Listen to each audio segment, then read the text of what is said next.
హైదరాబాద్లోనే the best gastroenterology hospital Ananya hospital Kukatpally. Appointment కై call చేయండి.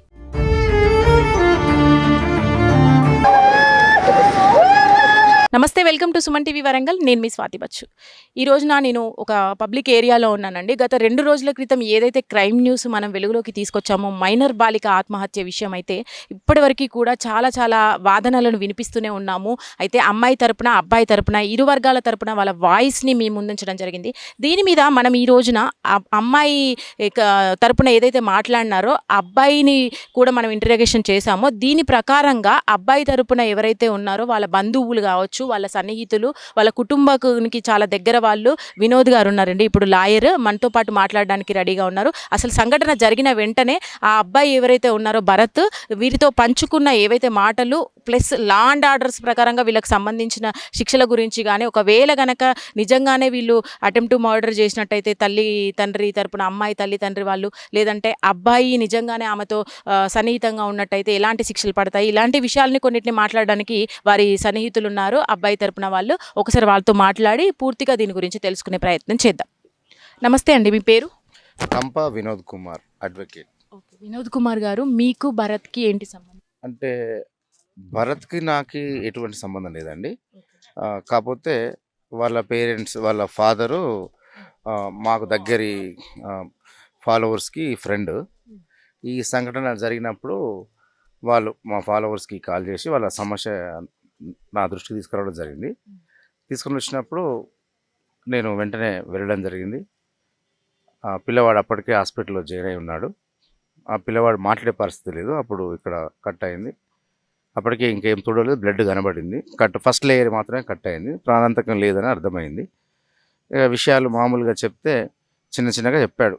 అసలు ఏంటి, నువ్వు ఎందుకు అక్కడికి వెళ్ళావు, వెళ్ళకూడదు కదా, ఇవాళ ఒక అమ్మాయిని ప్రేమించావంటే ఆ అమ్మాయి ప్రేమికురాలు ఇంటికి వెళ్ళడం అనేది చాలా తప్పు. నువ్వు ఎట్లా వెళ్ళినావు, ఎందుకు వెళ్ళినావు?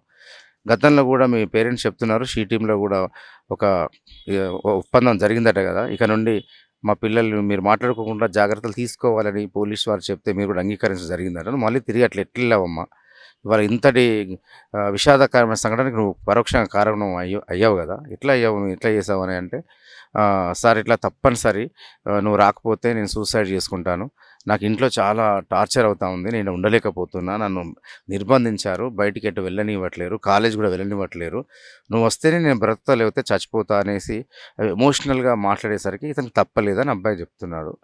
కానీ ఏం జరిగినా ఇందులో జరిగింది మాత్రం ఘోరమైన నష్టం మాత్రం అమ్మాయి కుటుంబ తల్లిదండ్రులకు జరిగింది. దాంట్లో ఒక న్యాయవాదిగా కాకుండా మనిషిగా అయితే ఆ కుటుంబానికి జరిగిన నష్టాన్ని ఎవరు కూడా పూరించలేము, చాలా బాధాకరం. అదే సమయంలో అబ్బాయి తల్లిదండ్రులను కూడా చాలా తీవ్రంగా గద్దించాను. పిల్లవాడిని కంట్రోల్లో పెట్టుకోరా మీరు, ఇట్లా మీరు ఆల్రెడీ షీ టీంలో గతంలో ఒప్పందం అయిన తర్వాత కూడా మీరు ఇట్లా మీరు అబ్బాయి అంత స్వేచ్ఛగా అమ్మాయి ఇంటికి పోయి అంత దుస్సాహసం చేయడం ఏంటి? చాలా ప్రేమికులు కథలు వింటున్నాము, కానీ ఇక్కడ అమ్మాయి ఇంటికే వెళ్ళడం అనేది ఇంత దుస్సాహసం మీద వారిని గద్దించిన తర్వాత వారు చెప్పడం ఏంటంటే, మళ్ళీ మేము కూడా చాలా షీ టీమ్స్ చేసిన ఒప్పందానికి మేము కట్టుబడి ఉన్నాం సార్, మేము ఎక్కడ కూడా దాన్ని వైలేట్ చేయలేదు, అందుకనే కూడా ఇక్కడ ఇంజనీరింగ్ కాలేజ్లో చదివించే అవకాశం ఉన్నప్పటికీ కూడా మేము హైదరాబాద్లో చదివించేది ఎందుకనే, ఈ అమ్మాయికి దూరంగా పెట్టాలి, మేము ఇచ్చిన కమిట్మెంట్ని గౌరవించి మేము ఇచ్చిన హామీ నెరవేర్చుకోవాలనే ఉద్దేశంతో అక్కడ పెట్టాం. కానీ ఇది ఎంత రాత్రి వీడియో కాల్లో మాట్లాడు పిల్లవాడు మాతో, కనీసం నేను వరంగల్కి వస్తున్నాను అసలు మాకు అసలు ఇంతవరకు ఆయన ఏమి ఇంటి ఇవ్వలేదు. ఒకవేళ మాకేమైనా ఇంటున్నా కూడా అసలు మేము ఎందుకంటే వాళ్ళు కూడా బాధపడుతున్నారు, పాప చనిపోవడం అనేది జరిగిందండి. ఈ సంఘటన జరిగింది, అయిపోయింది. ఇప్పుడు వీళ్ళు ఏదైతే చెప్తున్నారో వీళ్ళ మీద అంటున్నారు, ఈ అబ్బాయిని గొంతు కోసింది ఇతనే అని చెప్పేసి అబ్బాయి అంటున్నాడు. అబ్బాయి పేరెంట్స్ ఏమో మాకు తెలియదు అక్కడ జరిగింది ఏంటనేది, మేము చూడడమే ఆ అబ్బాయి గొంతు కోసింది, మేము ఇక్కడ తీసుకొచ్చామని పేరెంట్స్ అన్నారు. అబ్బాయి ఏమన్నారు, వాళ్ళే అటాక్ చేశారు, తల్లి తండ్రి కలిసి అటాక్ చేశారు అనేసి అబ్బాయి అన్నారు. మరి దీనికి మీరు ఏకీభవిస్తున్నారా? అమ్మాయి తరపున దానికి, అబ్బాయి తరపున దానికి ఏకీభవిస్తున్నారా? నిజాలు ఏంటనేది మీరు ఏం చెప్దాం అనుకుంటున్నారో అది చెప్పండి. ఇప్పుడు వాస్తవానికి అబ్బాయి ఏం చెప్తున్నాడు, అమ్మాయి పిలిస్తే వెళ్ళాను, నేను అమ్మాయితో ఏకాంతంగా ఆనందంగా గడిపాను అని చెప్తున్నాడు. కానీ అబ్బాయి చేశాడని అమ్మాయి వాళ్ళు చెప్తున్నారు, అమ్మాయి వాళ్ళే చేసి ఉంటారు అని అబ్బాయి చెప్తున్నాడు. దీన్ని మనం ఎటువైపు ఏకీభవించలేం. ఎందుకంటే నిజాలు తేల్చాలంటే అది పోలీస్ వల్ల సాధ్యమవుతది కానీ అది మన వల్ల సాధ్యం కాదు. కాకపోతే ఒకటి మాత్రం నమ్ముతున్నా, ఆ అమ్మాయిని చంపే ఉద్దేశ్యం ఉంటే ఇంటికి ఉండేవాడు అని మాత్రం నమ్ముతున్నా యాజ్ అడ్వకేట్‌గా. ఎందుకంటే చంపే ఉద్దేశ్యం ఉంటే బయటికి పిలిపించుకొని చంపుతారు గానీ, అమ్మాయి ఇంటికి వెళ్ళి అమ్మాయితో ఆనందంగా ఎంజాయ్ చేసి, అంటే ఇక నేను చెప్పలేకపోతున్నా వర్డ్స్, మృతురాలు గౌరవార్థం చిన్నపిల్ల పాపం, అలా చంపే ఉద్దేశంతోటైతే అబ్బాయి పోయి ఉండడు. కాకపోతే ఇక్కడ మరి ఈ అబ్బాయి పైన జరుగుతున్న దాడికి భయం పడిపోయి ఎలాగైనా చంపేస్తారు ఇక వీడిని అని భయభ్రాంతులకు గురై మాత్రం అమ్మాయి హ్యాంగింగ్ చేసుకుందేమో అని ఒకవైపు సందేహం అయితే ఉంది.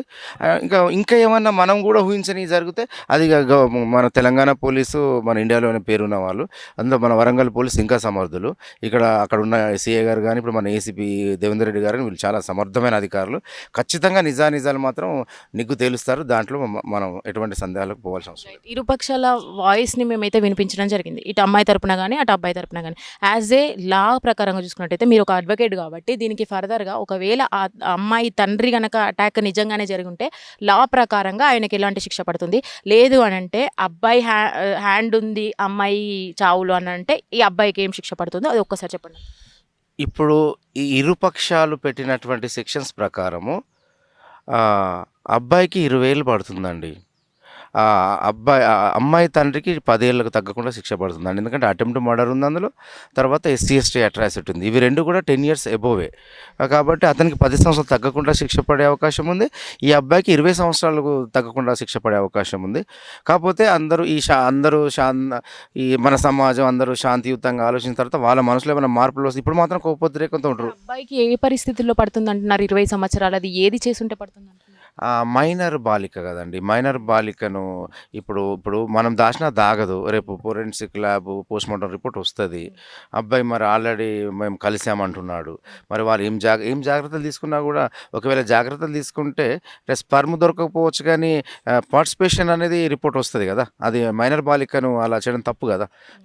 ఈ అబ్బాయి కూడా మైనారిటీ 2 months అయింది, కానీ మనం చట్టపరంగా ఆయన మేజర్. అంటే దీంట్లో ఒక విషయం ఉందండి. అంటే ఇప్పుడు మైనర్ బాలిక అయినప్పటికీ కూడా ఆమె ఫోన్ చేసి నన్ను రప్పించిన విషయం ఏదైతే ఉందో ఫోన్లో ఆల్రెడీ ఆన్ రికార్డ్ ఉంటుంది.